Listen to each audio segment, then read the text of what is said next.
ਸਾਰੇ ਦਰਸ਼ਕਾਂ ਨੂੰ ਜੈ ਮਸੀਹ ਦੀ। ਦਿਸ਼ਾ ਪਰਿਵਰਤਨ ਦੇ ਸਾਡੇ ਅੱਜ ਦੇ ਪ੍ਰੋਗਰਾਮ ਦੇ ਵਿੱਚ ਇੱਕ ਵਾਰ ਫਿਰ ਤੋਂ ਤੁਹਾਡਾ ਸਭਨਾਂ ਦਾ ਬਹੁਤ-ਬਹੁਤ ਸਵਾਗਤ ਹੈ। ਪਰਮੇਸ਼ਰ ਪਿਤਾ ਦਾ ਧੰਨਵਾਦ ਹੋਵੇ ਕਿ ਉਹਨੇ ਸਾਨੂੰ ਮੌਕਾ ਬਖਸ਼ਿਆ ਕਿ ਅਸੀਂ ਇੱਕ ਵਾਰ ਫਿਰ ਤੋਂ ਪਰਮੇਸ਼ਰ ਦੀ ਕਿਰਪਾ ਦੇ ਉੱਤੇ ਇੱਕ ਨਵਾਂ ਪ੍ਰੋਗਰਾਮ ਲੈ ਕੇ ਤੁਹਾਡੇ ਸਾਹਮਣੇ ਹਾਜ਼ਰ ਹੋਏ ਹਾਂ। ਸਾਨੂੰ ਉਮੀਦ ਹੈ ਕਿ ਤੁਹਾਨੂੰ ਸਭਨਾਂ ਨੂੰ ਸਾਡਾ ਇਹ ਪ੍ਰੋਗਰਾਮ ਬਹੁਤ ਪਸੰਦ ਆਏਗਾ। ਦੋਸਤੋ, ਅਸੀਂ ਆਪਣੇ ਪਿਛਲੇ ਪ੍ਰੋਗਰਾਮ ਦੇ ਵਿੱਚ ਪੌਲੁਸ ਦੇ ਜੀਵਨ ਵਿੱਚ ਆਉਣ ਵਾਲੀਆਂ ਵਿਪਦਾਵਾਂ ਬਾਰੇ ਗੱਲਬਾਤ ਕਰ ਰਹੇ ਸੀ। ਅਸੀਂ ਇਸ ਤੋਂ ਸਿੱਖਿਆ ਸੀ ਕਿ ਸਾਨੂੰ ਵਿਪਦਾਵਾਂ ਨੂੰ ਨਜ਼ਰਅੰਦਾਜ਼ ਕਰ ਦੇਣਾ ਚਾਹੀਦਾ ਹੈ ਅਤੇ ਉਹਨਾਂ ਤੋਂ ਘਬਰਾਉਣਾ ਨਹੀਂ ਚਾਹੀਦਾ, ਕਿਉਂਕਿ ਪਰਮੇਸ਼ਰ ਦੀ ਕਿਰਪਾ ਸਾਡੇ ਲਈ ਕਾਫੀ ਹੈ ਅਤੇ ਉਹ ਸਾਨੂੰ ਹਰ ਚੰਗੀ ਮਾੜੀ ਪਰਿਸਥਿਤੀ ਦੇ ਵਿੱਚ ਸੰਭਾਲਣ ਦੀ ਸ਼ਕਤੀ ਰੱਖਦਾ ਹੈ। ਦੋਸਤੋ, ਸਾਡਾ ਅੱਜ ਦਾ ਸੰਦੇਸ਼ ਰੋਮੀਆਂ ਦੀ ਪੱਤਰੀ ਦੇ 8 ਅਧਿਆਇ ਦੀ 28 ਆਇਤ ਦੇ ਵਚਨ ਵਿੱਚੋਂ ਹੋਏਗਾ। ਇਸ ਦੇ ਵਿੱਚ ਅਸੀਂ ਵੇਖਾਂਗੇ ਕਿ ਜੌਨ ਨਿਊਟਨ ਜਦੋਂ ਬਿਮਾਰ ਪੈ ਗਿਆ ਤਾਂ ਕਿਸ ਤਰ੍ਹਾਂ ਉਸ ਘਟਨਾ ਨੇ ਉਸਦੀ ਜ਼ਿੰਦਗੀ ਦੀ ਦਿਸ਼ਾ ਹੀ ਬਦਲ ਦਿੱਤੀ ਸੀ। ਆਓ ਕਿਰਪਾ ਦੇ ਬਾਰੇ ਜਾਣਨ ਦੇ ਲਈ ਅੱਗੇ ਵਧੀਏ।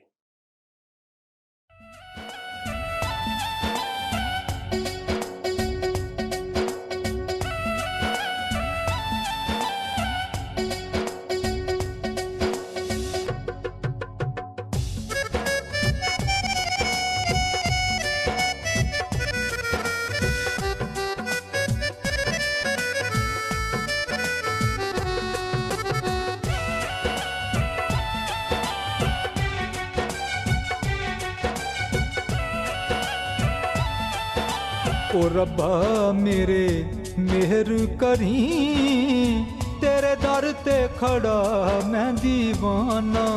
ओ रब्बा मेरे मेहर करी, तेरे दर ते खड़ा मैं दीवाना। तैथों बख्शिश लेके ही जाना,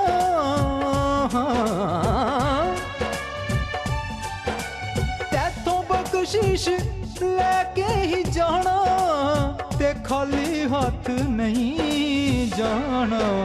ओ रब्बा मेरे मेहर करी, तेरे दर ते खड़ा मैं दीवाना। ओ रब्बा मेरे मेहर करी, तेरे दर ते खड़ा मैं दीवाना।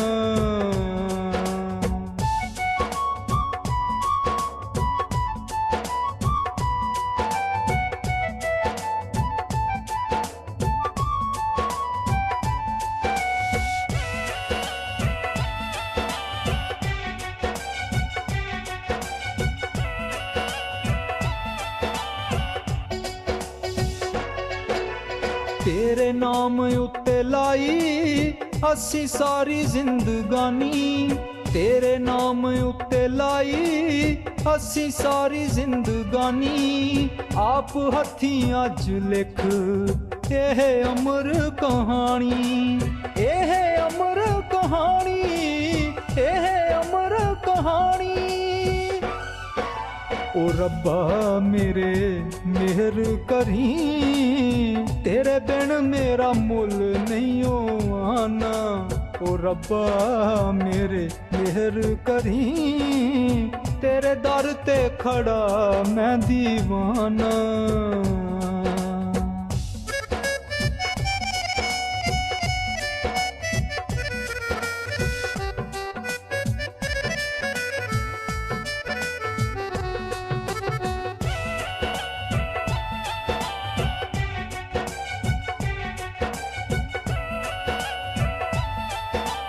असी तेरे हो गए हाँ, हुण किदे हो सकांगे। असी तेरे हो गए हाँ, हुण किदे हो सकांगे। तेरे बिन तां हासा दूर असी रो भी ना सकांगे, असी रो भी ना सकांगे, असी रो भी ना सकांगे।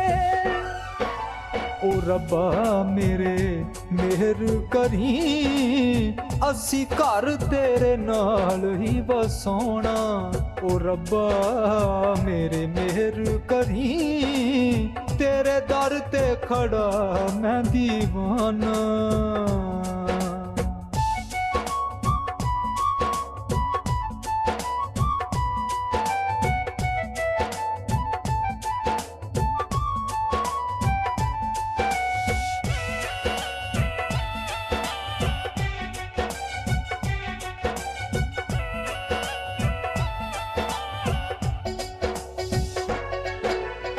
ਮੇਰੀ ਨਜ਼ਰਾਂ 'ਚ ਤੂੰ ਏ, ਮੇਰੀ ਗਜ਼ਲਾਂ 'ਚ ਤੂੰ ਏ, ਮੇਰੀ ਨਜ਼ਰਾਂ 'ਚ ਤੂੰ ਏ, ਮੇਰੀ ਗਜ਼ਲਾਂ 'ਚ ਤੂੰ ਏ, ਕਿੱਥੇ ਲੁਕਣ ਮੈਂ ਜਾਵਾਂ, ਮੇਰੀ ਖਬਰਾਂ 'ਚ ਤੂੰ ਏ, ਮੇਰੀ ਖਬਰਾਂ 'ਚ ਤੂੰ ਏ, ਮੇਰੀ ਖਬਰਾਂ 'ਚ ਤੂੰ ਏ। ਓ ਰੱਬਾ ਮੇਰੇ ਮਿਹਰ ਕਰੀ, ਮੈਂ ਤਾਂ ਚਾਹੁੰਦਾ ਵੀ ਨਹੀਂ ਛੱਡ ਤੈਨੂੰ ਜਾਣਾ।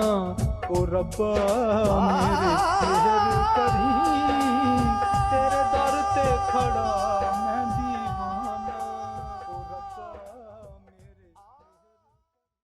ਅਸੀਂ ਹੈਰਾਨ ਹੋਵਾਂਗੇ ਕਿ ਅਸੀਂ ਦਿਸਣ ਵਾਲੀਆਂ ਵਸਤੂਆਂ ਵਿੱਚ ਆਪਣੇ ਆਪ ਨੂੰ ਇੰਨਾ ਜ਼ਿਆਦਾ ਕਿਉਂ ਲਗਾਇਆ ਸੀ, ਜਦੋਂ ਪਰਮੇਸ਼ਰ ਕੋਲ ਸਾਡੇ ਕੁਝ ਲਈ ਬਹੁਤ ਵੱਧ ਕੇ ਸੀ। ਚੌਥੀ ਗੱਲ ਇਹ ਹੈ ਕਿ ਬਾਹਰੀ ਦਰਦ ਅੰਦਰੂਨੀ ਉੱਨਤੀ ਨੂੰ ਵਧਾਉਣ ਬਾਅਦ ਸਾਡੀ ਮਦਦ ਕਰਦਾ ਹੈ। ਫਿਰ ਆਖਰੀ ਚੀਜ਼ ਜੋ ਪਿੱਛੇ 16 ਐਤ ਵਿੱਚ ਵਰਤਦੀ ਸੀ, ਸਾਡੇ ਬਾਹਰੀ ਦਰਦ, ਤਦ ਇਹ ਸਾਡੀ ਅੰਦਰੂਨੀ ਉੱਨਤੀ ਨੂੰ ਤੇਜ਼ ਕਰਨ ਵਿੱਚ ਸਾਡੀ ਮਦਦ ਕਰਦਾ ਹੈ। ਦੂਸਰਾ ਕਰੰਥੀਆਂ ਦੀ ਪੱਤਰੀ 4:16 ਇਹ ਲਿਖਿਆ ਹੈ, ਗੌਰ ਕਰੋ, ਇਸ ਕਾਰਨ ਅਸੀਂ ਹੌਸਲਾ ਨਹੀਂ ਹਾਰਦੇ, ਸਗੋਂ ਸਾਡੀ ਬਾਹਰਲੀ ਇਨਸਾਨੀਅਤ ਨਾਸ਼ ਹੁੰਦੀ ਜਾਂਦੀ ਹੈ, ਪਰ ਅੰਦਰਲੀ ਇਨਸਾਨੀਅਤ ਦਿਨੋਂ ਦਿਨ ਨਵੀਂ ਹੁੰਦੀ ਜਾਂਦੀ ਹੈ। ਇੱਥੇ ਪੌਲੁਸ ਇਸ ਤਰ੍ਹਾਂ ਆਖ ਰਿਹਾ ਸੀ, ਜੇਕਰ ਆਪ ਆਪਣੀ ਮੁਸੀਬਤ ਵਿੱਚ ਸਹੀ ਨਜ਼ਰੀਆ ਨਹੀਂ ਰੱਖਦੇ ਤਦ ਆਪ ਇਸ ਤੋਂ ਵਾਂਝੋ ਰਹਿ ਜਾਵੋਗੇ, ਪਰ ਜਦੋਂ ਆਪ ਸੁਭਾਵਿਕ ਦੇ ਅੰਦਰ ਗੁਜ਼ਰਦੇ ਹੋ ਤਦ ਆਪ ਇਹ ਜਾਣਨਾ ਆਰੰਭ ਕਰਦੇ ਹੋ ਕਿ ਭਾਵੇਂ ਮੈਂ ਬੁੱਢਾ ਹੋ ਰਹਾ ਹਾਂ, ਪਰ ਇਸ ਦਾ ਅਰਥ ਜ਼ਰੂਰੀ ਹੈ ਤੌਰ ਤੇ ਇਹ ਸਮਝਣਾ ਹੈ, ਮੇਰੀ ਦੇਹ ਪਹਿਲਾਂ ਨਾਲੋਂ ਬਿਹਤਰ ਹੋ ਰਹੀ ਹੈ। ਸਾਡੇ ਵਿੱਚੋਂ ਜ਼ਿਆਦਾਤਰ ਇਹ ਦਾਅਵਾ ਨਹੀਂ ਕਰ ਸਕਦੇ ਕਿ ਜਦੋਂ ਅਸੀਂ ਜਿਸਮਾਨੀ ਤੌਰ ਤੇ ਬੁੱਢੇ ਹੋ ਜਾਂਦੇ ਹਾਂ ਤਦ ਅਸੀਂ ਹੋਰ ਜ਼ਿਆਦਾ ਬਲਵੰਤ ਹੁੰਦੇ ਜਾਂਦੇ ਹਾਂ। ਸਾਡੀ ਸਰੀਰਕ ਸਮੱਸਿਆ ਘਟਦੀਆਂ ਜਾਂਦੀਆਂ ਹਨ, ਅਸੀਂ ਤੈ ਲਗਾਤਾਰ ਪਤਲੇ ਹੁੰਦੇ ਜਾਂਦੇ ਹਾਂ। ਨਹੀਂ, ਇਹ ਸਭ ਇਸ ਤਰ੍ਹਾਂ ਨਹੀਂ ਹੁੰਦਾ ਕਿ ਇਹ ਇਸ ਤਰ੍ਹਾਂ ਹੁੰਦਾ ਹੈ। ਅਸਲ ਵਿੱਚ ਨਿਰਾਸ਼ਾ ਅਤੇ ਉਦਾਸੀ ਸਾਡੀਆਂ ਜੀਵਨਾਂ ਨੂੰ ਖਤਮ ਕਰ ਦਿੰਦੀਆਂ ਹਨ। ਚੁਸਤੀ ਫੁਰਤੀ ਪ੍ਰਾਪਤ ਕਰਨ ਲਈ, ਪਰ ਇਸ ਨੂੰ ਬਰਕਰਾਰ ਰੱਖਣ ਲਈ ਹੁਣ ਇਹ ਤਾਂ ਨਿਰਾਸ਼ ਕਰਨ ਵਾਲੀ ਗੱਲ ਹੀ ਹੈ ਅਤੇ ਹਰ ਰੋਜ਼ ਸਾਡਾ ਇਸ ਨਾਲ ਸਾਹਮਣਾ ਹੁੰਦਾ ਹੈ। ਅਸੀਂ ਸਵੇਰੇ ਉੱਠਦੇ ਹਾਂ ਅਤੇ ਬੇਖਬਰ ਹੁੰਦੇ ਹਾਂ ਅਤੇ ਸ਼ੀਸ਼ੇ ਵਿੱਚ ਤੱਕਦੇ ਹਾਂ ਅਤੇ ਇਹ ਤਾਂ ਸੱਚਮੁੱਚ ਨਿਰਾਸ਼ ਕਰਕੇ ਸਾਨੂੰ ਰੱਖ ਦਿੰਦੇ ਹਨ। ਜਦ ਅਸੀਂ ਆਪਣੇ ਆਪ ਨੂੰ ਸ਼ੀਸ਼ੇ ਵਿੱਚ ਦੇਖਦੇ ਹਾਂ, ਉਹ ਬਾਹਰਲੀ ਇਨਸਾਨੀਅਤ ਨਾਸ਼ ਹੁੰਦੀ ਜਾਂਦੀ ਹੈ। ਜੀ ਹਾਂ, ਬਾਹਰਲੀ ਇਨਸਾਨੀਅਤ ਨਾਸ਼ ਹੋ ਰਹੀ ਹੈ। ਇਸ ਦਾ ਅਰਥ ਇਹ ਨਹੀਂ ਹੁੰਦਾ ਕਿ ਸਾਨੂੰ ਬਾਹਰਲੀ ਇਨਸਾਨੀਅਤ ਦਾ ਧਿਆਨ ਰੱਖਣਾ ਛੱਡ ਦੇਣਾ ਚਾਹੀਦਾ ਹੈ। ਜਦੋਂ ਮੈਂ ਲੋਕਾਂ ਨੂੰ ਬੁੱਢੇ ਹੁੰਦੇ ਆਪਣੇ ਆਪ ਨੂੰ ਕੋਸ਼ਿਸ਼ ਕਰਨਾ ਛੱਡਦਿਆਂ ਵੇਖਦਾ ਹਾਂ ਤਦ ਮੈਨੂੰ ਬਹੁਤ ਗੁੱਸਾ ਆਉਂਦਾ ਹੈ। ਪਰਮੇਸ਼ਰ ਦੀ ਕਿਰਪਾ ਨਾਲ ਆਪਣੇ ਆਪ ਨੂੰ ਉਦੋਂ ਤੱਕ ਇਸ ਸਰੀਰ ਨਾਲ ਕੋਸ਼ਿਸ਼ ਕਰਦੇ ਰਹਿਣਾ ਚਾਹੀਦਾ ਹੈ ਜਦੋਂ ਕਿ ਇਹ ਬਿਲਕੁਲ ਕੰਮ ਕਰਨਾ ਛੱਡ ਨਾ ਦੇਵੇ, ਕਿਉਂਕਿ ਇੱਕੋ ਹੀ ਇੱਕ ਤਰੀਕਾ ਹੈ ਜਿਸ ਨਾਲ ਆਪ ਪ੍ਰਭੂ ਦੀ ਸੇਵਾ ਕਰਨ ਦੇ ਯੋਗ ਬਣ ਰਹਿ ਸਕਦੇ ਹੋ। ਉਹ ਇਹ ਹੈ ਕਿ ਜੇਕਰ ਆਪ ਸਰੀਰਕ ਤੌਰ ਤੇ ਇਸ ਦੇ ਯੋਗ ਬਣ ਰਹੇ ਹੋ, ਇੱਕੋ ਹੀ ਇੱਕ ਸੇਵਾ ਜੋ ਮੈਂ ਕਦੇ ਵੀ ਪਾਈ ਹੈ ਉਹ ਮੈਂ ਆਪਣੀ ਦੇਹ ਵਿੱਚ ਹੋ ਕੇ ਹੀ ਪਾਈ ਹੈ। ਇਸ ਕਰਕੇ ਜੇਕਰ ਮੇਰਾ ਸਰੀਰ ਕਾਰਜ ਕਰਨਾ ਛੱਡ ਦੇਵੇ ਤਦ ਮੈਂ ਇਸ ਕਾਰਜ ਵਿੱਚੋਂ ਜ਼ਿਆਦਾਤਰ ਬਾਹਰ ਹੀ ਹਾਂ ਅਤੇ ਜਦੋਂ ਤੱਕ ਮੈਨੂੰ ਕਾਰਜ ਕਰਦੇ ਰਹਿਣਾ ਚਾਹੀਦਾ ਹੈ ਉਦੋਂ ਤੱਕ ਮੈਂ ਇਸ ਕਾਰਜ ਨੂੰ ਨਹੀਂ ਛੱਡਣਾ ਚਾਹੁੰਦਾ। ਇਸ ਕਰਕੇ ਮੈਂ ਆਪਣੀ ਸਰੀਰਕ ਫੁਰਤੀ ਜਾਂ ਸੌਦੇ ਨੂੰ ਪ੍ਰਭੂ ਦੀ ਸੇਵਾ ਨਾ ਕਰਨ ਬਹਾਨੇ ਵਜੋਂ ਨਹੀਂ ਕਰਨਾ ਚਾਹੁੰਦਾ, ਪਰ ਉਹ ਸੌਦਾ ਇਸ ਤਰ੍ਹਾਂ ਹੈ, ਬਾਈਬਲ ਬਾਣੀ, ਕਿਉਂ ਜੋ ਬਾਹਰੀ ਇਨਸਾਨੀਅਤ ਨਾਸ਼ ਹੋ ਰਹੀ ਹੈ, ਇਹ ਆਪ ਨੂੰ ਇਸ ਬਾਰੇ ਜਾਗਰਿਤ ਕਰਦੀ ਹੈ ਕਿ ਅੰਦਰੂਨੀ ਇਨਸਾਨੀਅਤ ਵੱਧਦੀ ਜਾ ਰਹੀ ਹੈ। ਇਹ ਤਾਂ ਸੱਚ ਹੈ ਕਿ ਜਿਉਂ-ਜਿਉਂ ਆਪ ਬੁੱਢੇ ਹੁੰਦੇ ਹੋ ਆਪ ਜਿਸਮਾਨੀ ਤੌਰ ਤੇ ਬਿਹਤਰ ਨਹੀਂ ਬਣ ਸਕਦੇ, ਪਰ ਜਿਉਂ-ਜਿਉਂ ਆਪ ਬੁੱਢੇ ਹੁੰਦੇ ਜਾਂਦੇ ਹੋ ਆਪ ਆਤਮਿਕ ਤੌਰ ਤੇ ਬਿਹਤਰ ਬਣ ਸਕਦੇ ਹੋ। ਜੇਕਰ ਅੰਦਰੂਨੀ ਇਨਸਾਨੀਅਤ ਨੂੰ ਉਸਾਰਦੇ ਹੋ, ਜਦੋਂ ਕਿ ਬਾਹਰੀ ਖੋਲ ਵਿੱਚ ਆਪਣਾ ਦਬਾਅ ਅਤੇ ਜੋੜਾਂ ਦਾ ਦਰਦ ਅਤੇ ਹੋਰ ਸਭ ਜੋ ਕੁਝ ਇਸ ਵਿੱਚ ਹੁੰਦਾ ਰਹਿੰਦਾ ਹੈ, ਤਦ ਅੰਦਰੂਨੀ ਇਨਸਾਨੀਅਤ ਵਿਕਸਿਤ ਹੋ ਰਹੀ ਹੈ ਅਤੇ ਆਪ ਜ਼ਿਆਦਾ ਤੋਂ ਜ਼ਿਆਦਾ ਮਸੀਹ ਵਰਗੇ ਬਣ ਰਹੇ ਹੋ ਅਤੇ ਇਹ ਤਾਂ ਕਰੀਬ-ਕਰੀਬ ਨਾ ਵਿਸ਼ਵਾਸ ਕੀਤਾ ਜਾਣਾ ਵਜੋਂ ਹੁੰਦਾ ਹੈ। ਉਹ ਭਾਗ ਜੋ ਅਸਥਾਈ ਹੈ ਉਹ ਢਹਿ ਰਿਹਾ ਹੈ ਅਤੇ ਉਹ ਭਾਗ ਜੋ ਅਬਦੀ ਹੈ ਉਹ ਵਿਕਸਿਤ ਹੋ ਰਿਹਾ ਹੈ ਅਤੇ ਇਹ ਉਦੋਂ ਤੱਕ ਹੁੰਦਾ ਰਹਿੰਦਾ ਹੈ ਜਦੋਂ ਤੱਕ ਇੱਕ ਦਿਨ ਅਸੀਂ ਉਸ ਨੂੰ ਉਸ ਤਰ੍ਹਾਂ ਨਹੀਂ ਵੇਖਦੇ ਜਿਸ ਤਰ੍ਹਾਂ ਉਹ ਹੈ ਅਤੇ ਅਸੀਂ ਉਸੇ ਤਰ੍ਹਾਂ ਜਾਣਨ ਜਾ ਰਹੇ ਹਾਂ ਜਿਸ ਤਰ੍ਹਾਂ ਉਹ ਜਾਣਦਾ ਹੈ ਅਤੇ ਉਸ ਪਵਿੱਤਰ ਦੇ ਸੰਪੂਰਨ ਗਿਆਨ ਨਾਲ ਅਸੀਂ ਭਰਪੂਰ ਹੋਣ ਜਾ ਰਹੇ ਹਾਂ, ਪਰ ਹੁਣ ਅਸੀਂ ਇਸ ਵਿਧੀ ਵਿੱਚ ਗੁਜ਼ਰ ਰਹੇ ਹਾਂ। ਆਪਣੇ ਬਾਹਰੀ ਸਰੀਰ ਦੀ ਅਸਫਲਤਾ ਨੂੰ ਆਪ ਨੂੰ ਨਿਰਾਸ਼ ਨਾ ਕਰਨ ਦਿਓ, ਜਦੋਂ ਕਿ ਹੋ ਸਕਦਾ ਹੈ ਕਿ ਆਪ ਉਹ ਸਭ ਕਰਨ ਦੇ ਯੋਗ ਨਾ ਹੋਵੋ ਜੋ ਉਸ ਬਾਹਰੀ ਖੋਲ ਨੂੰ ਸੰਭਾਲਣ ਲਈ ਕੀਤਾ ਜਾਣਾ ਜ਼ਰੂਰੀ ਹੋਵੇ। ਪਰ ਅਜਿਹੀ ਕੋਈ ਇੱਕ ਵੀ ਚੀਜ਼ ਨਹੀਂ ਜੋ ਆਪ ਨੂੰ ਅੰਦਰੂਨੀ ਤੌਰ ਤੇ ਵਿਕਸਿਤ ਹੋਣ ਤੋਂ ਰੋਕ ਰਹੀ ਹੋ। ਅਸਲ ਵਿੱਚ ਜੋ ਪੌਲੁਸ ਸੱਚਮੁੱਚ ਆਖ ਰਿਹਾ ਹੈ ਉਹ ਇਹ ਹੈ, ਇਹ ਗਿਆਨ ਦੀ ਬਾਹਰੀ ਸਰੀਰ ਨਾਸ਼ ਹੋ ਰਿਹਾ ਹੈ, ਉਹ ਅੰਦਰਲੀ ਇਨਸਾਨੀਅਤ ਦੀ ਉન્નਤੀ ਨੂੰ ਤੇਜ਼ ਕਰਨ ਲਈ ਪ੍ਰੇਰਨਾ ਦੇ ਰਿਹਾ ਹੈ। ਇਸ ਤੋਂ ਬਾਅਦ ਤੀਸਰੀ ਗੱਲ ਇਹ ਹੈ ਕਿ ਪਰਮੇਸ਼ਰ ਦੀ ਕਿਰਪਾ ਧੀਰਜ ਵਧਾਉਂਦੀ ਹੈ। ਦੂਸਰਾ ਕਰੰਥੀਆਂ 4 ਅਧਿਆਏ 8 ਔਰ 9 ਬਚਨ ਇਹ ਦੱਸਦੇ ਹਨ। ਇਸ ਗੱਲ ਤੇ ਗੌਰ ਕਰੋ। ਹੋ ਸਕਦਾ ਹੈ ਮੈਂ ਜਲਦੀ ਦੋ ਹੋਰ ਗੱਲਾਂ ਤੁਹਾਨੂੰ ਦੱਸਾਂ। ਪਰਮੇਸ਼ਰ ਦੀ ਕਿਰਪਾ ਬਲ ਪੈਦਾ ਕਰਦੀ ਹੈ, ਪਰਮੇਸ਼ਰ ਦੀ ਕਿਰਪਾ ਨਜ਼ਰੀਆ ਪ੍ਰਦਾਨ ਕਰਦੀ ਹੈ, ਅਤੇ ਹੁਣ ਪਰਮੇਸ਼ਰ ਦੀ ਕਿਰਪਾ ਧੀਰਜ ਵਧਾਉਂਦੀ ਹੈ। ਕੀ ਆਪ ਜਾਣਦੇ ਹੋ, ਜਦੋਂ ਆਪ ਮੁਸੀਬਤ ਵਿੱਚ ਗੁਜ਼ਰ ਰਹੇ ਹੋਵੋ ਅਤੇ ਪਰਮੇਸ਼ਰ ਦੀ ਕਿਰਪਾ ਆਪ ਲਈ ਮੌਜੂਦ ਹੋਵੇ ਅਤੇ ਪਰਮੇਸ਼ਰ ਉਸ ਮੁਸੀਬਤ ਨੂੰ ਦੂਰ ਨਾ ਕਰੇ, ਪਰ ਆਪ ਇਹ ਅਹਿਸਾਸ ਕਰ ਰਹੇ ਹੋਵੋ ਕਿ ਪਰਮੇਸ਼ਰ ਤੁਹਾਨੂੰ ਸੰਭਾਲ ਰਿਹਾ ਹੈ, ਤਦ ਆਪ ਉਸ ਸਭ ਨਾਲ ਜਰਾ ਭਿੰਨ ਤਰੀਕੇ ਨਾਲ ਨਿਪਟਾ ਰਹੇ ਹੋ ਜੋ ਵੀ ਬਰਪ੍ਰਿਆ ਹੈ। ਅਤੇ ਪੌਲੁਸ ਇਸ ਬਾਰੇ ਦੂਸਰਾ ਕਰੰਥੀਆਂ 4 ਅਧਿਆਏ 8 ਔਰ 9 ਐਤ ਵਿੱਚ ਕੁਝ ਇਹ ਆਖਦਾ ਹੈ। ਉਹ ਮੁਸੀਬਤ ਦਾ ਇਨਕਾਰ ਨਹੀਂ ਕਰਦਾ, ਪਰ ਸਾਨੂੰ ਅਸਲੀ ਸ਼ਬਦਾਂ ਵਿੱਚ ਦੱਸਦਾ ਹੈ ਕਿ ਇੱਕ ਮਸੀਹੀ ਲਈ ਇਹ ਕਿਸ ਤਰ੍ਹਾਂ ਦਾ ਅਨੁਭਵ ਹੁੰਦਾ ਹੈ ਜੋ ਪਰਮੇਸ਼ਰ ਦੇ ਵਚਨ ਅਤੇ ਪਰਮੇਸ਼ਰ ਦੀ ਕਿਰਪਾ ਦੇ ਦੁਆਰਾ ਸੰਭਾਲਿਆ ਜਾ ਰਿਹਾ ਹੈ, ਅਤੇ ਉਹ ਫਿਰ ਵੀ ਇਹ ਸਭ ਦੇ ਵਿੱਚੋਂ ਗੁਜ਼ਰ ਰਿਹਾ ਹੈ। ਉਹ ਇਸ ਤਰ੍ਹਾਂ ਆਖਦਾ ਹੈ, ਦੂਸਰਾ ਕਰੰਥੀਆਂ ਦੀ ਪੱਤਰੀ 4 ਅਧਿਆਏ 8 ਔਰ 9 ਐਤਾਂ ਦੇ ਵਚਨ ਹਨ, ਇਸ ਪ੍ਰਕਾਰ ਹਨ, ਅਸੀਂ ਹਰ ਪਾਸਿਓਂ ਕਸ਼ਟ ਵਿੱਚ ਹਾਂ ਪਰ ਮਿੱਦੇ ਨਹੀਂ ਗਏ, ਦੁਬੋਧਾ ਵਿੱਚ ਹਾਂ ਪਰ ਹੱਦੋਂ ਵੱਧ ਨਹੀਂ, ਸਤਾਏ ਜਾਂਦੇ ਹਾਂ ਪਰ ਇਕੱਲੇ ਨਹੀਂ ਛੱਡੇ ਜਾਂਦੇ, ਡਿੱਗੇ ਜਾਂਦੇ ਹਾਂ ਪਰ ਨਾਸ਼ ਨਹੀਂ ਹੁੰਦੇ। ਪੌਲੁਸ 4 ਭਿੰਨਤਾਵਾਂ ਦਾ ਇਸਤੇਮਾਲ ਇੱਥੇ ਇਹ ਪ੍ਰਕਾਸ਼ਿਤ ਕਰਨ ਲਈ ਕਰਦਾ ਹੈ ਕਿ ਪਰਮੇਸ਼ਰ ਦੀ ਕਿਰਪਾ ਉਸ ਨੂੰ ਉਸ ਦੇ ਖਤਰਿਆਂ, ਮਿਹਨਤਾਂ ਅਤੇ ਭੈਆਂ ਦੇ ਵਿਚਕਾਰ ਵੀ ਸਿਖਾ ਰਹੀ ਹੈ। ਉਹ ਆਪਣੀਆਂ ਮੁਸੀਬਤਾਂ ਦੀ ਹੋਂਦ ਤੋਂ ਇਨਕਾਰ ਨਹੀਂ ਕਰਦਾ, ਪਰ ਉਹਨਾਂ ਸਾਰੀਆਂ ਚੀਜ਼ਾਂ ਦੇ ਬਾਵਜੂਦ ਜਿਨ੍ਹਾਂ ਨੂੰ ਉਹ ਸਹਿਣ ਕਰ ਰਿਹਾ ਹੈ, ਪੌਲੁਸ ਫਤਿਹਮੰਦ ਹੈ ਅਤੇ ਉਹ ਆਨੰਦ ਨਾਲ ਭਰਪੂਰ ਹੈ। ਉਹ ਇਸ ਕਰਕੇ ਨਿਰਾਸ਼ ਨਹੀਂ, ਕਿਉਂਕਿ ਇਹ ਸਭ ਦੇ ਵਿਚਕਾਰ ਉਹ ਪਰਮੇਸ਼ਰ ਦੇ ਹੱਥ ਦਾ ਆਪਣੇ ਆਪ ਨੂੰ ਸੰਭਾਲਣ ਦੇ ਯੋਗ ਬਣਾਉਂਦਾ ਹੈ। ਪਹਿਲੀ ਗੱਲ ਸਮਝਣ ਵਾਲੀ ਇਹ ਹੈ ਕਿ ਉਹ ਕਸ਼ਟ ਵਿੱਚ ਪੈ ਗਿਆ ਸੀ, ਪਰ ਕਦੇ ਵੀ ਹਰਾਇਆ ਨਹੀਂ ਸੀ ਗਿਆ। ਇੱਥੋਂ ਤੱਕ ਕਿ ਕਸ਼ਟ ਵਿੱਚ ਪੈ ਜਾਣਾ ਮੂਲ ਭਾਸ਼ਾ ਵਿੱਚ ਇੱਕ ਸ਼ਬਦ ਇਸਤੇਮਾਲ ਕੀਤਾ ਗਿਆ ਹੈ ਜਿਸ ਦਾ ਅਰਥ ਸਿੱਖਿਆ ਜਾਣਾ ਹੁੰਦਾ ਹੈ। ਪੌਲੁਸ ਆਖਦਾ ਹੈ ਕਿ ਮੈਨੂੰ ਦਬਾਇਆ ਗਿਆ ਹੈ, ਮੈਨੂੰ ਹਰ ਪਾਸਿਓਂ ਦਬਾਇਆ ਜਾ ਰਿਹਾ ਹੈ, ਪਰ ਮੈਂ ਮਿੱਧਿਆ ਨਹੀਂ ਗਿਆ। ਅਸਲ ਵਿੱਚ ਉਸਨੇ ਫਿਲਿੱਪੀਆਂ ਦੀ ਮਸੀਹਾਂ ਨੂੰ ਲਿਖਿਆ ਸੀ ਕਿ ਉਸ ਦੇ ਜੇਲ੍ਹ ਵਿੱਚ ਪੈ ਜਾਣ ਦੇ ਦੌਰਾਨ ਖੁਸ਼ਖਬਰੀ ਦਾ ਸੱਚਮੁੱਚ ਬਹੁਤ ਪ੍ਰਚਾਰ ਹੋਇਆ ਸੀ। ਇਸ ਤਰ੍ਹਾਂ ਜਿੰਨਾ ਜ਼ਿਆਦਾ ਉਹਨਾਂ ਨੇ ਉਸ ਵਿੱਚ ਮਦਦ ਕੀਤੀ ਸੀ, ਜੋ ਕੁਝ ਉਹ ਕਰਕੇ ਕੋਸ਼ਿਸ਼ ਕਰ ਰਿਹਾ ਸੀ, ਉਹਨਾਂ ਨੇ ਉਸ ਨੂੰ ਜੇਲ੍ਹ ਵਿੱਚ ਪਾਉਣ ਦੀ ਕੋਸ਼ਿਸ਼ ਕੀਤੀ ਸੀ, ਅਤੇ ਇਹ ਉਹਨਾਂ ਨੇ ਇੱਕ ਬਹੁਤ ਵੱਡੀ ਗਲਤੀ ਕੀਤੀ ਸੀ। ਉਹਨਾਂ ਨੇ ਉਸ ਨੂੰ ਕੈਸਰ ਦੇ ਘਰਾਣੇ ਵਿੱਚ ਜੇਲ੍ਹ ਵਿੱਚ ਰੱਖਿਆ ਸੀ, ਅਤੇ ਪੌਲੁਸ ਨੇ ਉਸ ਦੇ ਆਪਣੇ ਸਾਰੇ ਸੰਤਰੀਆਂ ਨੂੰ ਮਸੀਹ ਲਈ ਜਿੱਤ ਲਿਆ ਸੀ। ਹੁਣ ਉਹਨਾਂ ਦਾ ਆਪਣਾ ਸਾਰਾ ਦੇਸ਼ ਮੁਸੀਬਤ ਵਿੱਚ ਪੈ ਗਿਆ ਸੀ। ਹੁਣ ਉਹਨਾਂ ਦੇ ਰੋਮੀ ਸੰਤਰੀ ਉਹ ਵਿਅਕਤੀ ਹਨ ਜਿਹੜੇ ਕਿ ਮਸੀਹ ਵਿੱਚ ਵਿਸ਼ਵਾਸ ਕਰਨ ਵਾਲੇ ਹਨ। ਪੌਲੁਸ ਆਖ ਰਿਹਾ ਹੈ, ਮੈਂ ਦਬਾਇਆ ਜਾ ਸਕਦਾ ਹਾਂ ਪਰ ਮੈਂ ਹਰਾਇਆ ਨਹੀਂ ਜਾ ਸਕਦਾ। ਦੂਸਰੀ ਗੱਲ ਇਹ ਹੈ ਕਿ ਪੌਲੁਸ ਦੁਬੋਧਿਆਂ ਵਿੱਚ ਪਿਆ ਹੋਇਆ ਗਿਆ ਸੀ, ਪਰ ਕਦੇ ਵੀ ਨਿਰਾਸ਼ ਨਹੀਂ ਸੀ।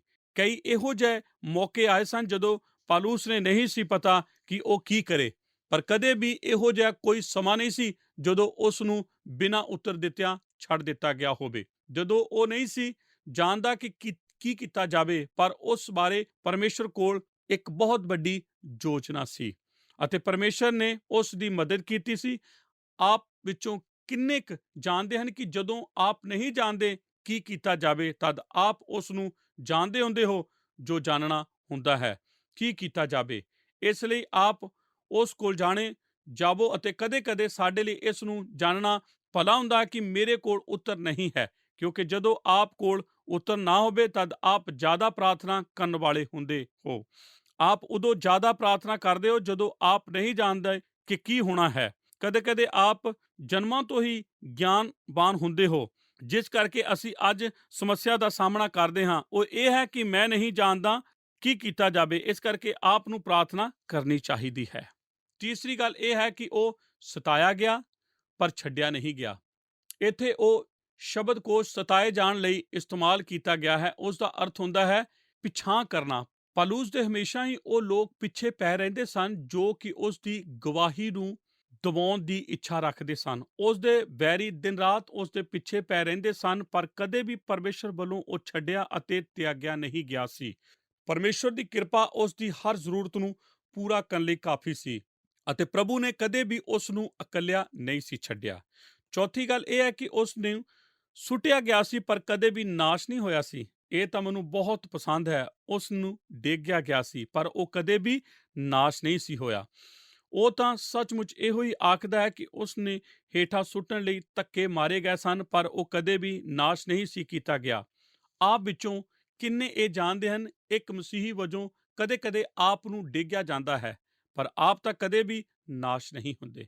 ਹੁਣ ਜੇਕਰ ਆਪ ਇੱਕ ਮੁੱਕੇਬਾਜ਼ ਹੁੰਦੇ ਹੋ ਤਦ ਆਪ ਇਹ ਜਾਣਦੇ ਹੋ ਹਰ ਮੁਕਾਬਲੇ ਲਈ ਜਾ ਸਕਦੇ ਸੀ ਕਿ ਆਪ ਨੂੰ ਡੇਗਿਆ ਜਾ ਸਕੇ ਅਤੇ ਕਦੇ ਵੀ ਨਾਸ਼ ਨਹੀਂ ਹੋ ਸਕਦੇ, ਤਦ ਕਿ ਇਹ ਆਪ ਦੇ ਅੰਦਰ ਨਿਸ਼ਚਿੰਤਾ ਪੈਦਾ ਕਰਦਾ ਸੀ। ਮੇਰਾ ਭਾਵ ਹੈ ਕਿਸੇ ਨੇ ਆਖਿਆ ਸੀ ਕਿ ਮਸੀਹੀ ਜੀਵਨ ਦੀ ਇਹ ਅਸਲੀਅਤ ਹੈ। ਮੈਂ ਸੋਚਦਾ ਹਾਂ ਕਿ ਇਹ ਵੀ ਸਿੰਪਸਨ ਸੀ। ਉਸ ਨੇ ਆਖਿਆ ਸੀ ਮਸੀਹੀ ਜੀਵਨ ਸਰਲ ਹੈ।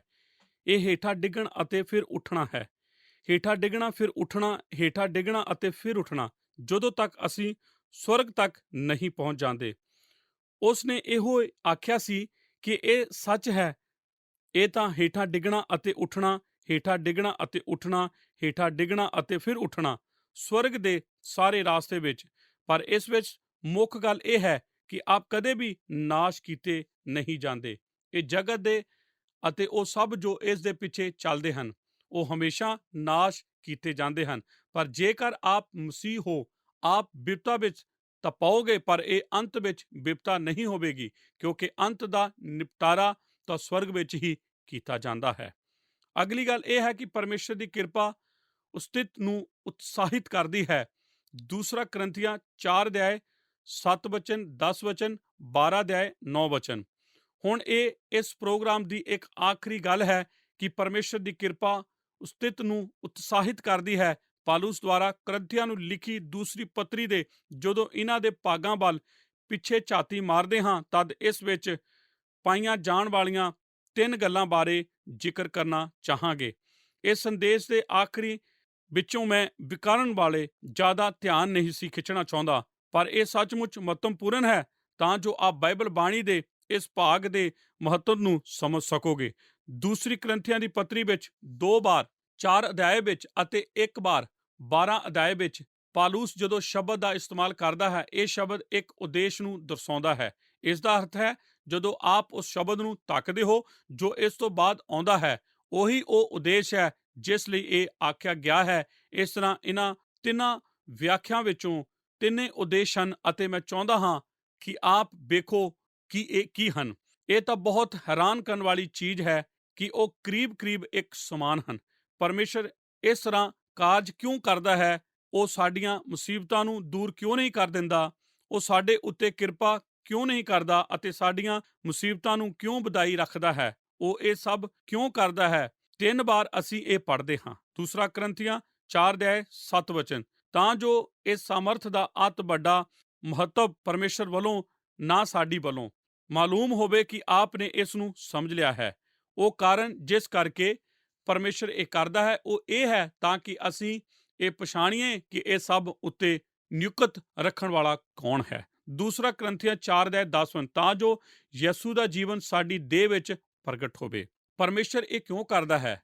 ਉਸੇ ਕਾਰਨ ਕਰਕੇ ਕਿ ਪਰਮੇਸ਼ਰ ਦਾ ਭੇਤ ਯਿਸੂ ਦੀ ਇਨਸਾਨੀਅਤ ਵਿੱਚ ਹੋ ਕੇ ਦੇਹਧਾਰੀ ਹੋਇਆ ਸੀ।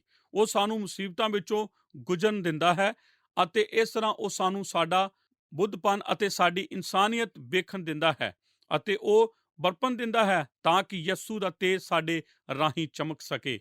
ਕਿ ਆਪ ਨੂੰ ਯਾਦ ਹੈ ਜਦੋਂ ਗਿਦੋਨ ਯੁੱਧ ਨੂੰ ਗਿਆ ਸੀ ਅਤੇ ਉਹਨਾਂ ਨੇ ਮਿੱਟੀ ਦੇ ਭਾਂਡੇ ਆਪਣੇ ਨਾਲ ਲਏ ਸਨ ਅਤੇ ਇਸ ਦੇ ਅੰਦਰ ਇੱਕ ਮਿਸਾਲ ਰੱਖੀ ਸੀ ਅਤੇ ਉਹ ਯੁੱਧ ਕਰਨ ਕਰਕੇ ਨਿਕਲਦੇ ਅੱਗੇ ਵੱਧਦੇ ਜਾਂਦੇ ਸਨ। ਉਹ ਤਾਂ ਤੁਹਾਡੇ ਨਾਲੋਂ ਵੀ ਕਮਜ਼ੋਰ ਸਨ ਆਪ ਨੂੰ ਪਤਾ ਹੈ ਕਿੰਨਾ ਅਤੇ ਫਿਰ ਉਹਨਾਂ ਨੇ ਮਿੱਟੀ ਦੇ ਭਾਂਡੇ ਭੰਨ ਸੁੱਟੇ ਅਤੇ ਇਸ ਦੇ ਰਾਹੀਂ ਰੋਸ਼ਨੀ ਚਮਕੀ ਸੀ। ਠੀਕ ਇਸੇ ਤਰ੍ਹਾਂ ਇਹ ਸਾਡੇ ਲਈ ਹੈ। ਜਦੋਂ ਤੱਕ ਅਸੀਂ ਟੁੱਟ ਨਹੀਂ ਜਾਂਦੇ ਉਦੋਂ ਤੱਕ ਸਾਡੇ ਰਾਹੀਂ ਯਿਸੂ ਦਾ ਤੇਜ ਦੀ ਰੋਸ਼ਨੀ ਨਹੀਂ ਚਮਕ ਸਕਦੀ। ਪਰ ਇਹ ਤਾਂ ਸਾਡੇ ਟੁੱਟੇਪਨ ਦੇ ਰਾਹੀਂ ਹੀ ਹੁੰਦਾ ਹੈ। ਯਿਸੂ ਜੋ ਸਾਡੇ ਅੰਦਰ ਹੈ ਉਸ ਨੂੰ ਜਗਤ ਦੇ ਅੱਗੇ ਪ੍ਰਗਟ ਕੀਤਾ ਜਾਂਦਾ ਹੈ। ਇਸ ਤੋਂ ਬਾਅਦ ਤੀਸਰੀ ਜਗ੍ਹਾ ਜੋ ਸ਼ਬਦ ਦਾ ਇਸਤੇਮਾਲ 2 ਕਰੰਥੀਆਂ 12:9 ਵਿੱਚ ਇਸ ਤਰ੍ਹਾਂ ਕੀਤਾ ਗਿਆ ਹੈ, ਤਾਂ ਜੋ ਮਸੀਹ ਦੀ ਸਾਮਰਥ ਮੇਰੇ ਉੱਤੇ ਸਾਇਆ ਕਰੇ। ਇਹ ਸਭ ਪਰਮੇਸ਼ਰ ਦੇ ਬਾਰੇ ਹੈ, ਇਹ ਸਭ ਮਸੀਹ ਦੇ ਬਾਰੇ ਹੈ, ਇਹ ਸਭ ਉਸ ਦੇ ਉਦੇਸ਼ ਦੇ ਬਾਰੇ ਹੈ। ਦੋਸਤੋ ਮੇਰੀ ਗੱਲ ਧਿਆਨ ਨਾਲ ਸੁਣੋ, ਇਹ ਸਾਡੇ ਬਾਰੇ ਨਹੀਂ ਹੈ, ਇਹ ਮੇਰੀਆਂ ਸਮੱਸਿਆ ਦੇ ਬਾਰੇ ਨਹੀਂ ਹੈ, ਇਹ ਮੇਰੀ ਮੁਸ਼ਕਲ ਦੇ ਬਾਰੇ ਨਹੀਂ ਹੈ। ਜਿੰਨਾ ਵੀ ਹੋ ਸਕੇ ਇਹ ਮੇਰੇ ਦਿਲ ਦੇ ਬਹੁਤ ਨਜ਼ਦੀਕ ਹੋਵੇ। ਇਹ ਤਾਂ ਉਸ ਦੇ ਬਾਰੇ ਅਤੇ ਉਸ ਦੀ ਇੱਛਾ ਦੇ ਬਾਰੇ ਹੈ, ਨਾ ਕਿ ਉਹ ਮੇਰੇ ਜੀਵਨ ਦੀ ਮੁਸ਼ਕਲ ਦੀ ਵਰਤੋਂ ਉਸ ਨਾਮ ਦੀ ਮਹਿਮਾ ਅਤੇ ਉਸ ਦੇ ਆਦਰ ਲਈ ਕਰ ਸਕੇ। ਜੇਕਰ ਆਪ ਇਹਨਾਂ ਬਚਨਾਂ ਨੂੰ ਕਰਮਵਾਰ ਪੜ੍ਹੋ ਤਦ ਆਪ ਵੇਖਦੇ ਹੋ ਕਿ ਇਹਨਾਂ ਵਿੱਚ ਹਰੇਕ ਦੀ ਮੁੱਖ ਗੱਲ ਪਰਮੇਸ਼ਰ ਦੀ ਸਾਮਰਥ, ਯਿਸੂ ਦੇ ਜੀਵਨ ਅਤੇ ਮਸੀਹ ਦੀ ਸਾਮਰਥ ਹੈ। ਪਰਮੇਸ਼ਰ ਇਹ ਸਭ ਦੇ ਦੁਆਰਾ ਇਹ ਕੋਸ਼ਿਸ਼ ਕਰ ਰਿਹਾ ਹੈ ਕਿ ਅਸੀਂ ਆਪਣੇ ਜੀਵਨ ਨੂੰ ਆਪਣੇ ਆਪ ਤੋਂ ਹਟਾ ਕੇ ਉਸ ਉੱਤੇ ਦੁਆਰਾ ਕੇਂਦਰ ਰਹੀਏ। ਅਸੀਂ ਆਪਣੇ ਹੀ ਮਾਰਗ ਕੱਢਣ ਲਈ ਕੋਸ਼ਿਸ਼ ਕਰਦੇ ਹਾਂ। ਉਹ ਚਾਹੁੰਦਾ ਹੈ ਕਿ ਅਸੀਂ ਉਸ ਉੱਤੇ ਭਰੋਸਾ ਰੱਖੀਏ। ਜਦੋਂ ਅਸੀਂ ਆਪਣੀ ਘਾਟ ਦਾ ਅਹਿਸਾਸ ਕਰਦੇ ਹਾਂ ਤਦ ਉਹ ਸਾਨੂੰ ਆਪਣੀਆਂ ਬਹੁਤਾਂ ਵਿੱਚ ਲਿਆਉਂਦਾ ਹੈ। ਉਹ ਸਾਨੂੰ ਸਾਡਾ ਖਾਲੀਪਨ ਵਿਖਾਉਂਦਾ ਹੈ ਤਾਂ ਕਿ ਉਹ ਸਾਨੂੰ ਆਪਣੀ ਭਰਪੂਰੀ ਵਿਖਾ ਸਕੇ ਅਤੇ ਇਸ ਦਾ ਅੰਤ ਵਿੱਚ ਨਤੀਜਾ ਉਸ ਦੀ ਕਿਰਪਾ ਦੀ ਉਸਤਤ ਅਤੇ ਮਹਿਮਾ ਹੀ ਹੁੰਦੀ ਹੈ। ਪਰਮੇਸ਼ਰ ਸਾਨੂੰ ਆਖਦਾ ਹੈ ਕਿ ਜਦੋਂ ਅਸੀਂ ਕਮਜ਼ੋਰ ਅਤੇ ਛੋਟੇਪਨ ਵਿੱਚ ਹੋਈਏ ਤਦ ਉਹ ਸਾਡੇ ਜੀਵਨਾਂ ਵਿੱਚ ਕੁਝ ਕਰਨ ਵਾਲਾ ਹੁੰਦਾ ਹੈ।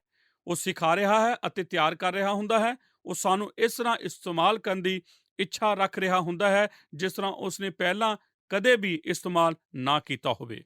ਅਤੇ ਆਪ ਜਾਣਦੇ ਹੋ ਕਿ ਜੌਨ ਨਿਊਟਨ ਨੇ ਇਸ ਨੂੰ ਸਮਝ ਲਿਆ ਸੀ। ਉਹਨੇ ਹਮੇਸ਼ਾ ਹੀ ਉਸ ਬਾਰੇ ਇਹ ਕਿਹਾ ਸੀ ਉਹ ਇੱਕ ਮਹਾਨ ਸੰਦੇਸ਼ ਦਾ ਪ੍ਰਚਾਰ ਕਰਦਾ ਹੈ। ਪਰ ਜਦੋਂ ਉਸ ਦੀ ਪਤਨੀ ਮਰ ਜਾਂਦੀ ਹੈ ਤਦ ਆਪ ਜਾਣੋਗੇ ਕਿ ਉਹ ਅਸਲ ਕੀ ਹੋ ਰਿਹਾ ਸੀ ਉਸ ਦੇ ਜੀਵਨ ਵਿੱਚ, ਕਿਉਂਕਿ ਮੇਰੇ ਕੋਲ ਆਪ ਨੂੰ ਦੱਸਣ ਲਈ ਕੁਝ ਹੈ। ਜੋ ਕੁਝ ਵੀ ਮੈਂ ਇਸ ਮਨੁੱਖ ਦੀ ਕਹਾਣੀ ਵਿੱਚ ਪਾਉਣ ਜਾ ਰਿਹਾ ਹਾਂ ਮੈਂ ਕਦੇ ਵੀ ਉਸ ਦੀ ਆਮ ਜ਼ਿੰਦਗੀ ਵਿੱਚ ਨਹੀਂ ਸੀ ਦੇਖਿਆ। ਇਹ ਸਮਝੋ ਜੋ ਹੈ ਇਹ ਤਾਂ ਇੱਕ ਅਸਲੀ ਪ੍ਰੇਮ ਸੀ। ਮੈਂ ਆਪ ਨੂੰ ਇਸ ਬਾਰੇ ਦੱਸ ਰਿਹਾ ਹਾਂ। ਮੈਂ ਆਪ ਨੂੰ ਉਹ ਕੁਝ ਦੱਸ ਦਵਾਂ ਜੋ ਉਸਨੇ ਆਪਣੀ ਪਤਨੀ ਬਾਰੇ ਆਖਿਆ ਸੀ। ਮੇਰੇ ਦੋਸਤੋ ਇਹ ਤਾਂ ਮੈਨੂੰ ਆਪਣੇ ਆਪ ਨੂੰ ਨਿਰਾਸ਼ ਕਰਦਾ ਹੈ ਕਿਉਂਕਿ ਮੈਂ ਇਸ ਨਿੱਜੀ ਖੂਬਸੂਰਤ ਕਿਸੇ ਵੀ ਚੀਜ਼ ਬਾਰੇ ਕਦੇ ਸੋਚਿਆ ਵੀ ਨਹੀਂ ਸੀ। ਮੈਂ ਡੋਨਾ ਨੂੰ ਇੰਨਾ ਜ਼ਿਆਦਾ ਪਿਆਰ ਕਰਦਾ ਹਾਂ ਕਿ ਮੈਂ ਮਹਿਸੂਸ ਕਰਦਾ ਹਾਂ ਕਿ ਮੈਨੂੰ ਦੁਬਾਰਾ ਸਕੂਲ ਜਾਣ ਦੀ ਜ਼ਰੂਰਤ ਹੈ। ਉਸ ਦੇ ਵਿਆਹ ਨੂੰ 22 ਸਾਲ ਹੋ ਚੁੱਕੇ ਸਨ ਅਤੇ ਉਹਨਾਂ ਨੇ ਇੱਕ ਖੱਤ ਲਿਖਿਆ ਸੀ, ਹਰੇਕ ਕਮਰਾ ਜਿੱਥੇ ਤੂੰ ਨਾ ਹੋਵੇਂ ਉਹ ਤਾਂ ਅਧੂਰਾ ਹੀ ਜਾਪਦਾ ਹੈ। ਮੈਂ ਤਾਂ ਬਸ ਸਭ ਔਰਤਾਂ ਨੂੰ ਇਹੋ ਹੀ ਆਖਦਿਆਂ ਸੁਣਨਾ ਚਾਹੁੰਦਾ ਹਾਂ ਕਿ ਮੈਂ ਚਾਹੁੰਦੀ ਹਾਂ ਕਿ ਮੇਰਾ ਪਤੀ ਇਸੇ ਤਰ੍ਹਾਂ ਕੁਝ ਮੇਰੇ ਬਾਰੇ ਸੋਚੇ। ਮੈਂ ਤਾਂ ਬਸ ਕੋਸ਼ਿਸ਼ ਕਰ ਰਹੀ ਹਾਂ ਕਿ ਉਹ ਕਮਰੇ ਨੂੰ ਸਜਾਵੇ। ਉਹ ਤਾਂ ਮੈਨੂੰ ਇਸੇ ਤਰ੍ਹਾਂ ਨਹੀਂ ਆਖਣ ਜਾ ਰਿਹਾ, ਪਰ ਉਸਨੇ ਇਹ ਔਰਤ ਨੂੰ ਇਸ ਤਰ੍ਹਾਂ ਪਿਆਰ ਕੀਤਾ ਸੀ ਜਿਸ ਬਾਰੇ ਆਪ ਵਿਸ਼ਵਾਸ ਨਹੀਂ ਕਰ ਸਕਦੇ। ਅਤੇ ਹਰੇਕ ਆਖਦਾ ਸੀ ਕਿ ਉਹ ਜੌਨ ਨਿਊਟਨ ਦੀ ਅਸਲ ਪ੍ਰੀਖਿਆ ਹੋਣ ਜਾ ਰਹੀ ਹੈ। ਅਸੀਂ ਇਹ ਵੇਖਣ ਜਾ ਰਹੇ ਹਾਂ ਅਮੇਜ਼ਿੰਗ ਗ੍ਰੇਸ ਪੌਬ ਹੈਰਾਨਕੁਨ ਕਿਰਪਾ ਜਿਸ ਬਾਰੇ ਉਸਨੇ ਲਿਖਿਆ ਸੀ ਉਸ ਦੇ ਜੀਵਨ ਵਿੱਚ ਅਸਲ ਹੈ ਵੀ। ਜੋ ਉਸਨੇ ਖੋਜਿਆ ਸੀ ਇਹ ਉਹੀ ਹੈ ਜੋ ਕੁਝ ਉਸਨੇ ਇਸ ਬਾਰੇ ਲਿਖਿਆ ਸੀ। ਉਹ ਸੱਚ ਹੀ ਸੀ। ਜਿਸ ਦਿਨ ਉਹ ਮਰੀ ਸੀ ਉਸਨੇ ਆਪਣੀ ਕਲੀਸਿਆ ਵਿੱਚ ਪ੍ਰਚਾਰ ਕੀਤਾ ਸੀ। ਅਗਲੇ ਦਿਨ ਉਹ ਤਾਂ ਕਲੀਸਿਆ ਅਧਿਕਾਰੀ ਹੋ ਕੋਲ ਗਿਆ ਸੀ। ਉਸਨੇ ਦਫਨਾਉਣ ਦਾ ਸਮਾਂ ਪਾਇਆ ਸੀ ਅਤੇ ਤਦ ਉਹਨੇ ਜਨਾਜ਼ੇ ਦੇ ਸਮੇਂ ਸੰਦੇਸ਼ ਦਿੱਤਾ ਸੀ ਅਤੇ ਆਪਣੇ ਇਸ ਸੰਦੇਸ਼ ਵਿੱਚ ਉਸਨੇ ਆਖਿਆ ਸੀ ਕਿ ਮੈਨੂੰ ਜੋ ਘਾਟਾ ਪਿਆ ਹੈ ਇਸ ਦੀ ਭਰਪੂਰੀ ਕਰਨ ਲਈ ਇੰਗਲੈਂਡ ਦੀ ਬੈਂਕ ਬਹੁਤ ਗਰੀਬ ਹੈ, ਪਰ ਪ੍ਰਭੂ ਸਾਰੀ ਭਰਪੂਰੀ ਰੱਖਣ ਵਾਲਾ ਪਰਮੇਸ਼ਰ ਆਖਦਾ ਹੈ। ਅੰਤ ਇਹ ਹੋ ਜਾਂਦਾ ਹੈ ਉਹ ਜੋ ਪਰਮੇਸ਼ਰ ਨੂੰ ਜਾਣਦਾ ਅਤੇ ਉਸ ਉੱਤੇ ਭਰੋਸਾ ਰੱਖਦੇ ਹਨ ਵੱਡਾ ਹੌਸਲਾ ਰੱਖਣ। ਪਰਮੇਸ਼ਰ ਉਹਨਾਂ ਨੂੰ ਉਹਨਾਂ ਦੇ ਦਿਨ ਦੇ ਅਨੁਸਾਰ ਬਲ ਬਖਸ਼ ਸਕਦਾ ਹੈ। ਅੰਤ ਕੀ ਆਪ ਜਾਣਦੇ ਹੋ? ਪਰਮੇਸ਼ਰ ਕਾਫੀ ਹੈ। ਆਪ ਅੱਜ ਕੁਝ ਮੁਸੀਬਤਾਂ ਅਤੇ ਕਸ਼ਟਾਂ ਵਿੱਚ ਗੁਜ਼ਰ ਰਹੇ ਹੋ।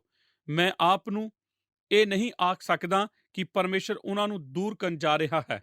ਇਸ ਤਰ੍ਹਾਂ ਕਰਨਾ ਮੇਰੇ ਲਈ ਗਲਤ ਹੋਵੇਗਾ। ਕਦੇ ਕਦੇ ਮੈਂ ਪ੍ਰਚਾਰ ਸੁਣਦਾ ਹਾਂ ਔਰ ਪ੍ਰਚਾਰਕਾਂ ਨੂੰ ਖੜੇ ਹੋ ਕੇ ਇਹ ਆਖਦਾ ਸੁਣਦਾ ਹਾਂ ਕਿ ਜੇਕਰ ਆਪ ਫਲਾਣਾ ਫਲਾਣਾ ਕੰਮ ਕਰਦੇ ਹੋ ਤਦ ਆਪ ਉਹਨਾਂ ਸੇਵਕਾਈ ਲਈ ਪੈਸਾ ਭੇਜੋ ਵਗੈਰਾ ਵਗੈਰਾ। ਸਭ ਕੁਝ ਠੀਕ ਹੋਵੇ ਜਾ ਰਿਹਾ ਹੈ, ਪਰ ਮੈਂ ਤੁਹਾਨੂੰ ਇਸ ਤਰ੍ਹਾਂ ਨਹੀਂ ਆਖਣ ਜਾ ਰਿਹਾ। ਇਹ ਤਾਂ ਗਲਤ ਹੈ, ਇਹ ਤਾਂ ਬੇਈਮਾਨੀ ਹੀ ਹੈ, ਇਹ ਤਾਂ ਧੋਖੇਬਾਜ਼ੀ ਹੀ ਹੈ। ਸ਼ਾਇਦ ਪਰਮੇਸ਼ਰ ਆਪ ਦੀਆਂ ਸਾਰੀਆਂ ਸਮੱਸਿਆ ਨੂੰ ਦੂਰ ਕਰਨ ਨਹੀਂ ਜਾ ਰਿਹਾ, ਘੱਟੋ ਘੱਟ ਠੀਕ ਹੋਣੇ ਹੀ, ਪਰ ਉਸ ਨੇ ਇਸ ਵਾਅਦਾ ਕੀਤਾ ਹੈ, ਉਸ ਨੇ ਆਪ ਨੂੰ ਕਿਰਪਾ ਬਖਸ਼ੀ ਹੈ ਕਿ ਉਹਨਾਂ ਮੁਸੀਬਤਾਂ ਅਤੇ ਕਸ਼ਟਾਂ ਵਿੱਚੋਂ ਗੁਜ਼ਰੋ ਅਤੇ ਉਹ ਸਭ ਸਿਖਲਾਓ ਜੋ ਉਹ ਚਾਹੁੰਦਾ ਹੈ ਕਿ ਆਪ ਸਿੱਖੋ ਅਤੇ ਆਪ ਫਤਿਹਮੰਦ ਹੋ ਕੇ ਆਪਣੇ ਹੱਥ ਉਠਾਈ ਇਸ ਵਿੱਚ ਨਿਕਲ ਕੇ ਆਓ, ਕਿਉਂਕਿ ਆਪ ਉਹ ਜਾਣ ਲਓਗੇ ਜੋ ਆਪ ਨੂੰ ਪਤਾ ਹੈ। ਇਸ ਕਰਕੇ ਨਹੀਂ ਕਿਉਂਕਿ ਇਹ ਬਾਈਬਲ ਵਿੱਚ ਦਰਜ ਹੈ, ਪਰ ਇਸ ਕਰਕੇ ਕਿਉਂਕਿ ਆਪ ਉੱਥੇ ਮੌਜੂਦ ਹੋ ਅਤੇ ਆਪ ਨੇ ਇਹ ਕਰ ਲਿਆ ਹੈ ਅਤੇ ਆਪ ਨੇ ਆਪਣੇ ਜੀਵਨ ਵਿੱਚ ਪਰਮੇਸ਼ਰ ਦੀ ਕਿਰਪਾ ਨੂੰ ਮਹਿਸੂਸ ਕਰ ਲਿਆ ਹੈ। ਦੋਸਤੋ, ਅੱਜ ਦੇ ਪ੍ਰੋਗਰਾਮ ਦੇ ਵਿੱਚ ਅਸੀਂ ਕਿਰਪਾ ਦੇ ਇੱਕ ਨਵੇਂ ਨਜ਼ਰੀਏ ਨੂੰ ਵੇਖਿਆ। ਅਸੀਂ ਜੌਨ ਨਿਊਟਨ ਦੇ ਲਿਖੇ ਭਜਨ ਦੀਆਂ ਪੰਕਤੀਆਂ ਦੇ ਉੱਤੇ ਗੌਰ ਕੀਤਾ, ਜਿਨ੍ਹਾਂ ਦਾ ਪੰਜਾਬੀ ਦੇ ਵਿੱਚ ਭਾਵ ਇਹ ਹੈ ਕਿ ਇਹ ਤਾਂ ਕਿਰਪਾ ਹੀ ਹੈ ਜੋ ਮੈਨੂੰ ਇੱਥੇ ਤੱਕ ਲੈ ਆਈ ਅਤੇ ਕਿਰਪਾ ਹੀ ਮੇਰੀ ਅਗਵਾਈ ਮੇਰੇ ਅਸਲ ਘਰ ਤੱਕ ਕਰੇਗੀ। ਅਸੀਂ ਇਹਨਾਂ ਵਚਨਾਂ ਤੋਂ ਸਿੱਖਿਆ ਕਿ ਸਾਰੀਆਂ ਚੀਜ਼ਾਂ ਮਿਲ ਕੇ ਭਲਾਈ ਹੀ ਪੈਦਾ ਕਰਦੀਆਂ ਉਹਨਾਂ ਲੋਕਾਂ ਦੇ ਲਈ ਜੋ ਪਰਮੇਸ਼ਰ ਨੂੰ ਪਿਆਰ ਕਰਦੇ ਹਨ। ਸਾਨੂੰ ਯਾਦ ਰੱਖਣਾ ਚਾਹੀਦਾ ਹੈ ਕਿ ਸਾਰੀਆਂ ਚੀਜ਼ਾਂ ਪਰਮੇਸ਼ਰ ਦੇ ਅਧਿਕਾਰ ਦੇ ਵਿੱਚ ਹੀ ਹਨ। ਇਸ ਕਰਕੇ ਸਾਨੂੰ ਆਪਣੇ ਹਾਲਾਤਾਂ ਤੋਂ ਬਿਲਕੁਲ ਵੀ ਘਬਰਾਉਣਾ ਨਹੀਂ ਚਾਹੀਦਾ, ਬਲਕਿ ਪੂਰੇ ਦਿਲ ਨਾਲ ਪਰਮੇਸ਼ਰ ਦੇ ਉੱਤੇ ਭਰੋਸਾ ਰੱਖਣਾ ਚਾਹੀਦਾ। ਆਓ ਇਸ ਤੋਂ ਪਹਿਲਾਂ ਕਿ ਅਸੀਂ ਆਪਣੇ ਪ੍ਰੋਗਰਾਮ ਨੂੰ ਸਮਾਪਤ ਕਰੀਏ, ਅਸੀਂ ਪ੍ਰਾਰਥਨਾ ਕਰਦੇ ਹਾਂ। ਸਾਡੇ ਅਨੁਗ੍ਰਹਿਕਾਰੀ ਦਿਆਲੂ ਪਰਮੇਸ਼ਰ, ਕਿਰਪਾ ਦੇ ਧਨੀ ਪਰਮੇਸ਼ਰ, ਤੁਹਾਡਾ ਧੰਨਵਾਦ ਕਰਦੇ ਪ੍ਰਭੂ ਜੀ। ਅੱਜ ਦੇ ਸਾਡੇ ਇਸ ਅਧਿਐਨ ਪ੍ਰੋਗਰਾਮ ਦੇ ਵਿੱਚ ਤੁਸੀਂ ਸਾਡੇ ਨਾਲ ਬਣੇ ਰਹੇ, ਸਾਨੂੰ ਬਰਕਤ ਦਿੱਤੀ ਪ੍ਰਭੂ। ਸਾਨੂੰ ਸਿਖਾਇਆ ਕਿ ਸਾਡੇ ਜੀਵਨ 'ਚ ਜਿਹੜੀ ਮੁਸੀਬਤਾਂ ਆਉਂਦੀਆਂ ਪਿਤਾ ਪਰਮੇਸ਼ਰ, ਤੁਸੀਂ ਚਾਹੁੰਦੇ ਹੋ ਕਿ ਅਸੀਂ ਉਹਨਾਂ ਦਾ ਸਾਹਮਣਾ ਕਰੀਏ ਪ੍ਰਭੂ। ਬਹੁਤ ਵਾਰੀ ਇਹ ਮੁਸੀਬਤਾਂ ਸਾਡੀ ਜ਼ਿੰਦਗੀਆਂ 'ਚ ਪ੍ਰਭੂ ਜੀ ਇੱਕ ਵੱਡੀ ਔਰ ਅੱਛੀ ਭਲਾਈ ਨੂੰ ਲੈ ਕੇ ਆਉਂਦੀਆਂ ਪਿਤਾ। ਅਸੀਂ ਜੌਨ ਨਿਊਟਨ ਦੇ ਜੀਵਨ 'ਚ ਦੇਖਿਆ ਕਿ ਜਦ ਪਿਤਾ ਪਰਮੇਸ਼ਰ ਉਹ ਬਿਮਾਰ ਪੈ ਗਿਆ ਤਾਂ ਤੁਸੀਂ ਉਹਦੀ ਜ਼ਿੰਦਗੀ ਨੂੰ ਹੀ ਬਦਲ ਦਿੱਤਾ ਪ੍ਰਭੂ ਜੀ। ਉਹ ਵਿਅਕਤੀ ਜੋ ਬਹੁਤ ਹੀ ਜ਼ਿਆਦਾ ਤੁਹਾਡੀ ਨਿੰਦਾ ਕਰਨ ਵਾਲਾ ਸੀ, ਤੁਹਾਡੇ ਲੋਕਾਂ ਦੇ ਉੱਤੇ ਅਤਿਆਚਾਰ ਕਰਨ ਵਾਲਾ ਸੀ, ਗੁਲਾਮਾਂ ਦਾ ਬਿਜ਼ਨਸ ਕਰਨ ਵਾਲਾ ਸੀ ਪ੍ਰਭੂ, ਉਹ ਅੱਜ ਪ੍ਰਭੂ ਤੁਹਾਡੀ ਸੇਵਾ ਵਾਸਤੇ ਤਿਆਰ ਹੋ ਗਿਆ। ਪ੍ਰਭੂ ਸਾਡੇ ਤੇ ਕਿਰਪਾ ਕਰੋ ਕਿ ਸਾਡੇ ਵਿੱਚੋਂ ਜਿੰਨੇ ਵੀ ਲੋਕ, ਅਸੀਂ ਸਾਰੇ ਪ੍ਰਭੂ ਅਣਜਾਣਪੁਣੇ 'ਚ ਜੋ ਗਲਤੀਆਂ ਕਰਦੇ ਹਾਂ ਪ੍ਰਭੂ ਜੀ, ਉਹਨਾਂ ਲਈ ਸਾਡੀਆਂ ਅੱਖਾਂ ਖੁੱਲ੍ਹ ਜਾਣ ਔਰ ਅਸੀਂ ਪ੍ਰਭੂ ਜੀ ਤੁਹਾਡੀ ਸੱਚਾਈ ਨੂੰ ਦੇਖ ਸਕੀਏ ਔਰ ਤੁਹਾਡੀ ਕਿਰਪਾ ਸਾਨੂੰ ਇਹਨਾਂ ਸਾਰੀਆਂ ਗਲਤੀਆਂ ਤੋਂ, ਕਮਜ਼ੋਰੀਆਂ ਤੋਂ ਆਜ਼ਾਦ ਕਰ ਸਕੇ ਪ੍ਰਭੂ। ਪਿਆਰੇ ਪਿਤਾ ਪਰਮੇਸ਼ਰ, ਸਾਡੇ ਦਰਸ਼ਕਾਂ ਨੂੰ ਆਸ਼ੀਸ਼ ਔਰ ਬਰਕਤ ਦਿਓ। ਜਿੰਨੇ ਵੀ ਇਹ ਪ੍ਰੋਗਰਾਮ ਦੇਖ ਰਹੇ ਹਨ ਉਹਨਾਂ ਦੀ ਸਾਰੀ ਜ਼ਰੂਰਤਾਂ ਨੂੰ ਪੂਰਾ ਕਰੋ ਔਰ ਜਿੰਨੇ ਵੀ ਪ੍ਰਭੂ ਜੀ ਆਪਣੇ ਜੀਵਨ 'ਚ ਸੰਘਰਸ਼ ਕਰ ਰਹੇ ਹਨ ਪਿਤਾ, ਉਹਨਾਂ ਨੂੰ ਉਹਨਾਂ ਦੇ ਸੰਘਰਸ਼ ਵਿੱਚ ਪ੍ਰਭੂ ਜੀ ਤੁਸੀਂ ਆਜ਼ਾਦੀ ਬਖਸ਼ੋ, ਉਹਨਾਂ ਨੂੰ ਕਾਮਯਾਬ ਬਣਾਓ। ਸਾਡੀ ਇਸ ਪ੍ਰਾਰਥਨਾ ਨੂੰ ਅਸੀਂ ਸਾਡੇ ਮੁਕਤੀਦਾਤਾ ਅਤੇ ਪ੍ਰਭੂ ਯਿਸੂ ਮਸੀਹ ਜੀ ਦੇ ਨਾਮ 'ਚ ਮੰਗਦੇ ਹਾਂ, ਆਮੀਨ। ਹੁਣ ਸਾਨੂੰ ਇਜਾਜ਼ਤ ਦਿਓ, ਫੇਰ ਮਿਲਾਂਗੇ ਅਗਲੇ ਪ੍ਰੋਗਰਾਮ ਦੇ ਵਿੱਚ। ਜੈ ਮਸੀਹ ਦੀ। ਕੀ ਤੁਹਾਨੂੰ ਇਹ ਪ੍ਰੋਗਰਾਮ ਪਸੰਦ ਆਇਆ? ਹੁਣੇ ਸਾਨੂੰ ਇੱਕ ਮਿਸ ਕਾਲ ਦਿਓ ਤੇ ਤੁਸੀਂ ਅਗਲੇ ਜੇਤੂ ਹੋ ਸਕਦੇ ਹੋ।